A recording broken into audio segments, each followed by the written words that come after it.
So the question here is, consider a 4-bit DAC whose one of the input is stuck at 0 and remaining inputs are connected through output of 3-bit freewheeling ring counter full stop. Initial output of ring counter is assumed Q2 is equal to Q1 is equal to 0 and Q0 is equal to 1, and resolution of DAC is 5 millivolt. So this is the block diagram given here. The output under bracket V out after 7th clock period is, fill in the blanks, millivolt. सो यहाँ पर इस question को बनाने से पहले आपको ring counter का operation और उसका ट्रूथ टेबल मालूम होना चाहिए और डैक का इंस्टेंटेनियस आउटपुट का फॉर्मूला पता होना चाहिए. सो यहाँ पे जैसे कि दिया हुआ है, this output of this ring counter is Q2, Q1, Q0. इसका इनिशियल वैल्यू दिया हुआ है 0, 0, 1. So this is their initial value. यहाँ पर जब आप फर्स्ट क्लॉक देंगे तो ये साइक्लिक वे में रोटेट करता है और यहाँ पर मिलेगा 1, 0, 0. सो this is the output after first clock pulse. Similarly जब आप सेकेंड क्लॉक पल्स देंगे तो यहाँ पर मिलेगा 0, 1, 0. सो this is the output after second clock pulse. फिर आप थर्ड क्लॉक पल्स देंगे तो ये मिलेगा 0, 0, 1 और यहाँ से ये हमारा पैटर्न रिपीट हो रहा है. इसका मतलब ये 3 बिट का रिंग काउंटर का मॉड वैल्यू है 3 और हर एक 3 क्लॉक पल्स के बाद यहाँ पर रिपीटेड पैटर्न आपको मिलेगा.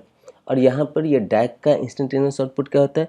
सो this V output is equal to K into D, where K is resolution and D is equal to decimal equivalent of binary input. So यहाँ पर इसका डिटेल सोल्यूशन हम लोग देखते हैं टेबुलर फॉर्म में. तो देखिए यहाँ पे जैसे कि हमने वहाँ पर दिया था कि रिंग काउंटर का इनिशियल वैल्यू है 0, 0, 1. सो फर्स्ट क्लॉक पल्स के बाद मिलेगा आपको 1, 0, 0 and so on up to 7th clock pulse. This are the output here from this ring counter. अब यहाँ पे जैसा कि डैक का कनेक्शन दिया हुआ है, so D3 is connected to Q2 of that ring counter, D2 is connected to Q1 of that ring counter, D1 is stuck to 0 always. इसलिए आप देखिए इसका हमेशा आउटपुट 0 है और D0 हमारा Q0 से कनेक्टेड है. V आउटपुट हमारा यहाँ पर दिया हुआ है. सो यहाँ पर जैसा कि हम लोग जानते हैं कि V आउटपुट क्या होता है. So V output is equal to K into D. K दिया हुआ है हमारा वहाँ पर 5 millivolt, that is called their resolution. और D क्या होता है? Decimal equivalent of this binary input. So यहाँ पर ये जो हमारा फर्स्ट क्लॉक, ये इनिशियल हमारा क्या है? 0, 0, 0, 1, ट्रिपल टाइम्स 0, 1. सो इनिशियली आपको आउटपुट मिलेगा 5 millivolt. जब आप फर्स्ट क्लॉक देंगे तो यहाँ पर ये जो रिंग काउंटर है उसका आउटपुट मिलेगा 1, 0, 0 और ये डैक का इनपुट क्या हो जाएगा? तो 1, 0, 0, 0. सो यहाँ पर क्या हो जाएगा? इसका K का वैल्यू तो हमेशा फिक्स रहेगा, that is 5 millivolt. It has given in the question. Into D क्या हो जाएगा? तो D हो जाएगा 8. सो यहाँ पर क्या हो जाएगा? 40 millivolt. सो आपको यहाँ पर फर्स्ट क्लॉक पल्स के बाद मिलेगा output, that is 40 millivolt.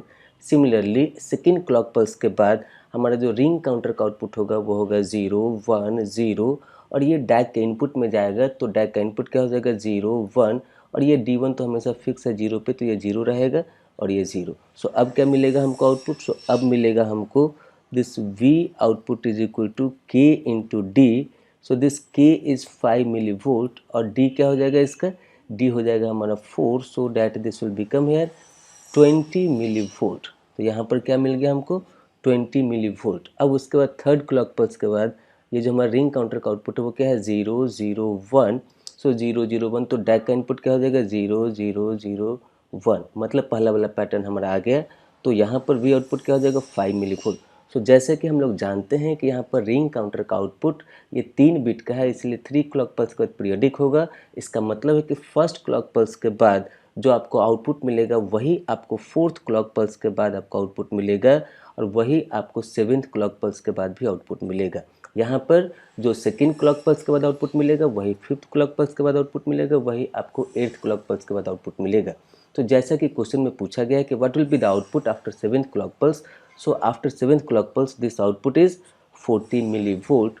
So that after 7th clock pulse this V output is equal to 40 millivolt. और यहाँ पर हम लोग देखते हैं कि जैसा कि ये क्वेश्चन दिया हुआ है कि ये NAT है और यहाँ पर पूछा गया है मिली वोल्ट में, तो क्या हो जाएगा आंसर?